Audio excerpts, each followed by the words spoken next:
যে মানুষটার কাছে আমাকে কোনো কিছু লুকিয়ে রাখতে হয় না, আমি যেমন আমি তেমনই থাকতে পারি।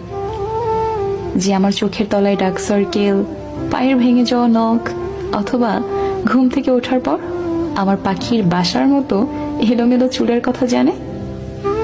যে আমার চিৎকার করে কাদার শব্দ শুনেছে, তীব্র রাগে আমি কেমন তা জেনেছে, আবার আনন্দে আমাকে বাচ্চাদের মতো হাসতে দেখেছে।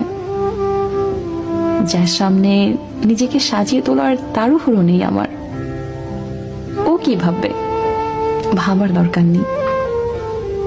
যাকে জড়িয়ে ধরে মরার মতো শান্তির ঘুম ঘুমানো যায়, যার কাছে কখনো জাজ হওয়ার ভয় নেই, যার কাছে মন খুলে আমি আমি হয়ে থাকতে পারি।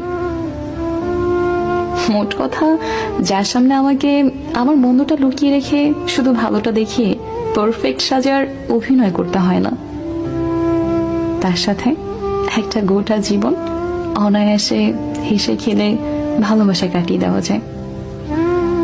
জীবনে আর কিচ্ছু না, কেউ একজন আসুক, আশ্রয় হয়ে ভালোবাসুক।